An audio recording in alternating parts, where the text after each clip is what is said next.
જો મિત્રો આપણે એક ગેર સાપટેન ખોલી છે, મશીન રેડી ચાલતું નહોતું, તો હવે એની અંદર શું ફોલ્ટ છે જોઈ લો. આ ક્રેમ્પ સાપ કહેવામાં આવે અને અમુક દેશી ભાષામાં અને ગેર સાપટેન પણ કહે છે, એટલે આમ કાયદેસર તો આને ક્રેમ્પ સાપ કહેવામાં આવે.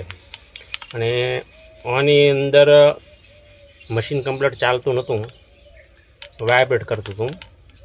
અને તમે હવે આની અંદર શું ફોલ્ટ છે ને એ ફોલ્ટ પણ આપણે કરવાનો જ છે. ફોલ્ટમાં તો એવું જ છે કે જો આ ગરગડી છે ને, આ ગરગડી આખી ફેલ થઈ ગઈ છે. ફેલ એટલે કઈ રીતે છે તમને દેખાતી નથી, મશીન કમ્પ્લીટ આમ વાઇબ્રેટમાં ચાલે છે. તો એના માટે શું કરવાનું છે ને, કઈ રીતે કાઢવાની છે અને કઈ રીતે ઓલું કરવાનું છે. જો તમને હું કાઢતા પહેલું શીખવાડી દઉં કે આવી રીતે આપણે આને આમ રાખી દેવાની છે. પહેલી તો આ ઠોકર કાઢવાની, ઠોકર કાઢી અને પછી આ ગરગડી કાઢવાની. તો ઠોકર એ ફેલ થઈ ગઈ છે ને એ તમને બરાબર દેખાશે ને, પણ હું પણ તેને પૂરેપૂરી દેખાડું છું.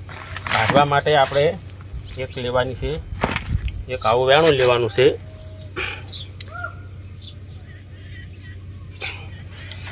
વેણું લઈ અને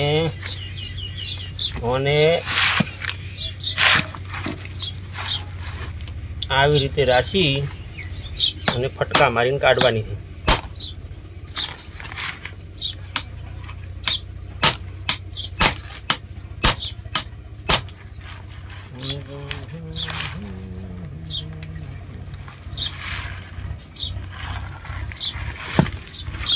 અને જડ વધારે પડી ગયેલી છે એટલે થોડીક કોનિશ મારી અને જડ ઘસવી પડશે.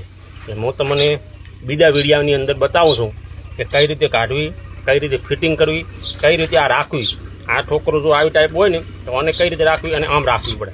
એટલે હું તમને પૂરેપૂરું વિડીયાની અંદર બતાવું છું, પૂરેપૂરું તમે જોતા રહેજો.